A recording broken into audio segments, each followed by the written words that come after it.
आज आपको एक कहानी सुनाता हूँ। एक परेशान माँ डॉक्टर को फ़ोन लगाती है और घबराई हुई आवाज़ में कहती है, डॉक्टर साहब, मेरे बच्चे की तबीयत बहुत ख़राब हो गई है, प्लीज़ आकर इसका इलाज कर दीजिए। डॉक्टर रूखी आवाज़ में कहता है, सॉरी, मैं नाजायज़ बच्चों का इलाज नहीं करता।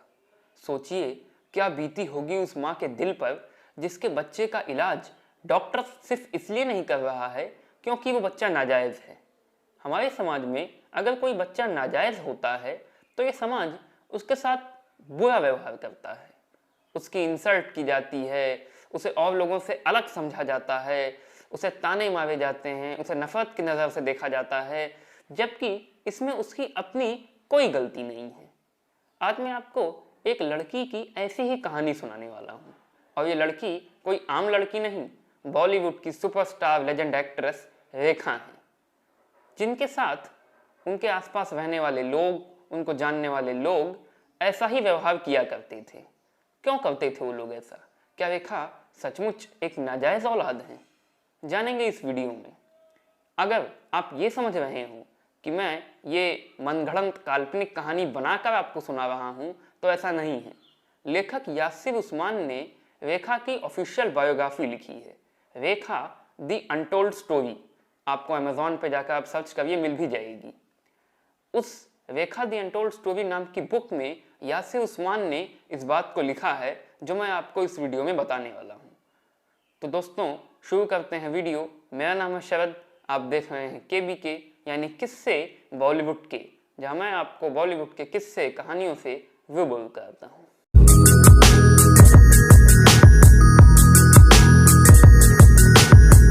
चलते हैं सन 1947 में। अब आप सोच रहे होंगे कि मैं आपको 1947 में क्यों लेके जा रहा हूँ, क्योंकि अगर इस कहानी को हमें अच्छे से समझना है तो 1947 में चलना ही पड़ेगा और शुरू से शुरुआत करनी होगी। आज का चेन्नई फेमस है बड़े बड़े बीचेस के लिए, बड़े बड़े पार्क्स के लिए, बड़े बड़े होटल्स के लिए, मल्टीनेशनल कंपनीज के लिए। तब का मद्रास फेमस था जेमिनी स्टूडियोज़ के लिए। जेमिनी स्टूडियोज़ उस वक्त इंडिया के टॉप फिल्म स्टूडियोज़ में से एक था और सिर्फ तमिलनाडु में ही नहीं, पूरे इंडिया में फेमस था। उस वक्त तमिल सिनेमा की स्टार एक्ट्रेस पुष्पावल्ली और जेमिनी स्टूडियोज़ के ओनर SS रोशन के अफेयर की चर्चा थी। तमिल सिनेमा की फिल्म मैगजीन्स और अखबारों में इन दोनों के अफेयर की खबरें खूब छपा करती थीं। लोग इन दोनों के रिश्ते के बारे में तरह तरह की कयास लगाया करते थे। SS रोशन जो भी फिल्में बनाते थे, पुष्पावल्ली उन फिल्मों की स्टार थी। लेकिन इन दोनों के रिश्ते में एक कमी थी। पुष्पावल्ली इस रिश्ते को एक ऑफिशियल नेम देना चाहती थी, एक सोशल नेम देना चाहती थी। इस रिश्ते में पुष्पावल्ली को अभी तक वाइफ का स्टेटस नहीं मिला था और पहले से शादीशुदा SS रोशन पुष्पावल्ली को सब कुछ दे सकते थे पर एक वाइफ का स्टेटस नहीं दे सकते थे। SS रोशन पुष्पावल्ली को एक वाइफ का स्टेटस देना ही नहीं चाहते थे। इसी दौरान मद्रास के एक famous college, Madras Christian college में एक केमिस्ट्री का लेक्चरर केमिस्ट्री पढ़ाता था। उस केमिस्ट्री के लेक्चरर के दिमाग में आया कि अब इस केमिस्ट्री के फॉर्मूले और इक्वेशन से बोर हो चुका हूँ, चलो कुछ और किया जाए।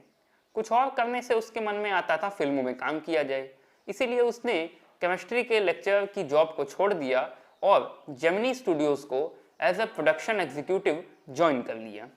इस फॉर्मर केमिस्ट्री लेक्चरर ने पुष्पावल्ली के साथ मिस मालिनी नाम की फिल्म में एक छोटा सा रोल भी किया। धीरे धीरे पुष्पावल्ली और इस फॉर्मर केमिस्ट्री लेक्चरर के बीच नज़दीकियाँ बढ़ने लगीं, वो भी SS रोशन की नाक के नीचे। SS रोशन को भी धीरे धीरे अब इन दोनों के रिश्तों की सुगबुगाहट लगने लगी थी, क्योंकि पुष्पावल्ली और इस फॉर्मर केमिस्ट्री लेक्चरर के बीच की नज़दीकियों की खबरें धीरे धीरे मीडिया में आने लगी थी। SS रोशन इस बीच अपने हिंदी फिल्म इंडस्ट्री के सपने को पूरा करने की कोशिश कर रहे थे। SS रोशन का सपना था कि वो पुष्पावल्ली के साथ मिलकर बॉलीवुड में एक हिट फिल्म बनाएं। इस सपने को पूरा करने के लिए उन्होंने देवानंद और दिलीप कुमार को अपनी फिल्म इंसानियत के लिए साइन किया। वो पुष्पावल्ली को इस फिल्म में हीरोइन बनाना चाहते थे, लेकिन उन्होंने पुष्पावल्ली के सामने इस फिल्म में काम करने की एक शर्त रख दी कि उन्हें उस फॉर्मर केमिस्ट्री लेक्चरर और SS रोशन में से किसी एक को चुनना होगा। पुष्पावल्ली ने वो कदम उठा लिया जिस कदम को उठाने के बारे में SS रोशन ने सोचा भी नहीं था। पुष्पावली ने एस एस वसन को लात मार के अपनी ज़िंदगी से निकाल दिया। जाहिर है कि अब वो केमिस्ट्री लेक्चरर जेमिनी स्टूडियोज़ में काम नहीं कर सकता था, क्योंकि एस एस वसन अब उसको काम करने नहीं देते। इसीलिए उस फॉर्मर केमिस्ट्री लेक्चरर ने जेमिनी स्टूडियोज़ को खुद ही छोड़ दिया। उस फॉर्मर केमिस्ट्री लेक्चरर का नाम था रामास्वामी गणेशन। रामास्वामी गणेशन ने जेमिनी स्टूडियोज़ को छोड़ा, लेकिन जेमिनी स्टूडियोज़ को अपनी पहचान बना ली। रामास्वामी गणेशन ने अपने नाम में रामास्वामी को हटा दिया और जेमिनी लगा दिया, यानी कि जेमिनी गणेशन। धीरे धीरे जेमिनी गणेशन ने फिल्मों में काम करना शुरू किया। 1 फिल्म, 2 फिल्म, 3 फिल्म, टैलेंट था, स्मार्ट दिखते थे, एक्टिंग अच्छी करते थे, तो फिल्मों में कैरियर चमकने लगा और जल्दी ही जेमिनी गणेशन एक जायंट किलर बनकर पूरे तमिल सिनेमा पे छा गए और उन्हें टाइटल दिया जाता है किंग ऑफ रोमांस का। जेमिनी गणेशन तमिल सिनेमा के किंग ऑफ रोमांस बन गए। तमिल सिनेमा में अब पुष्पावली और जेमिनी गणेशन के अफेयर की खबरें फिल्मी मैगजीन्स और अखबारों में छपने लगी। तमिल सिनेमा में पुष्पावली और जेमिनी गणेशन की जोड़ी कमाल की थी। जिस फिल्म में ये दोनों काम कर देते थे वो फिल्म हिट हो जाती थी, चाहे उस फिल्म की कहानी कितनी भी गंदी क्यों ना हो। ये जोड़ी जबरदस्त थी। अब पुष्पावली जेमिनी गणेशन से वही आशा करने लगी थी जो वो एस एस वसन से किया करती थी। वो अपने इस रिश्ते को एक ऑफिशियल नेम देना चाहती थी, एक सोशल नेम देना चाहती थी, वाइफ का स्टेटस मानना चाहती थी, और एस एस वसन की ही तरह पहले से शादीशुदा जेमिनी गणेशन भी पुष्पावली को सब कुछ दे सकते थे, लेकिन एक वाइफ का स्टेटस नहीं दे सकते थे।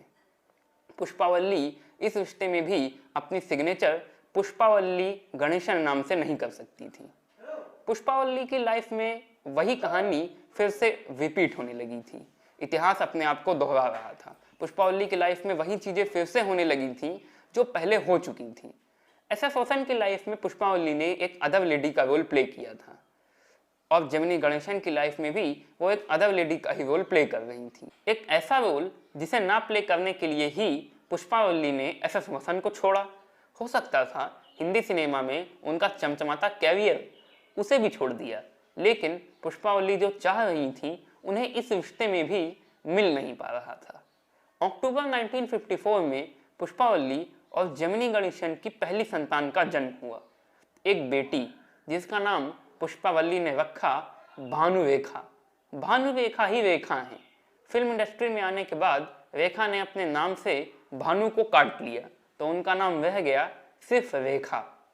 रेखा के जन्म लेने के साथ ही साथ उनके बारे में तरह तरह की बातें होने लगी। हर जगह रेखा के नाजायज़ होने की बात फैल गई। फिल्मी मैगजीन्स हो या अखबार, हर जगह रेखा को नाजायज़ कहा जाने लगा, रेखा को इलेजिटिमेट कहा जाने लगा। और जब रेखा बड़ी हो गई तब भी लोग उनके बारे में इस तरह की बातें किया करते थे। रेखा जब स्कूल जाती थी 8th-9th स्टैंडर्ड में, तो उनके क्लासमेट्स उनसे बात ही नहीं किया करते थे।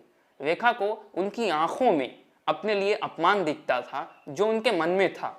उनके क्लासमेट्स उन्हें चिढ़ाया करते थे, नाजायज़ कहकर, इलेजिटिमेट कहकर उनकी बेइज्जती किया करते थे, उनसे बात नहीं करते थे, उनसे नफरत करते थे, उनको नीचा दिखाते थे। रेखा को ये सब बहुत बुरा लगता था। लेकिन जब रेखा फिल्मों में बड़ी स्टार बन जाती हैं, सक्सेस के मुकाम पे पहुंच जाती हैं, तो किसी में भी रेखा को नाजायज़ कहने की हिम्मत नहीं थी। कोई भी रेखा को इलेजिटिमेट कहकर नहीं चढ़ा सकता था। ये दुनिया आपको तब तक दबाती है जब तक आप कमज़ोर होते हैं, कुछ नहीं होते हैं, लेकिन जिस दिन आप ताकतवर हो जाते हैं, आप सफल हो जाते हैं, उस दिन यही दुनिया आपके लिए बदल जाती है। यही दुनिया आपको कुछ भी कहने से डरती है। रेखा जब कमज़ोर थी, जब कुछ नहीं थी, तो उनके आसपास रहने वाले लोग उन्हें नाजायज़ कहा करते थे, उन्हें ताने दिया करते थे, उन्हें तीखे सालन दिया करते थे। और जब यही रेखा सफल हो गई, ताकतवर हो गई, तो यही आसपास रहने वाले लोग रेखा के लिए बदल गए। ये दुनिया बदल गई। वही क्लासमेट जो रेखा से बात नहीं किया करते थे, आज रेखा को अपना दोस्त बताते हैं। वही क्लासमेट जो रेखा को चिढ़ाया करते थे, रेखा को अपने बगल बैठने नहीं देते थे, वही क्लासमेट आज ये कहा करते हैं कि रेखा तो हमारे बगल बैठती थी, रेखा तो हमारे बगल बैठती थी, वगैरह वगैरह। तो ये वीडियो यहीं तक। उम्मीद करता हूँ ये वीडियो आपको पसंद आया होगा। अगली बार जब आप रेखा को देखेंगे तो आपको ये वीडियो याद आएगा, ये किस्सा याद आएगा। अगर वीडियो पसंद आया हो तो वीडियो को लाइक करिए, KBK को सब्सक्राइब करिए, और हाँ, वीडियो के बारे में, किस्से के बारे में, मेरे बारे में आपका कोई कमेंट हो तो कमेंट सेक्शन में कमेंट ज़रूर दीजिए।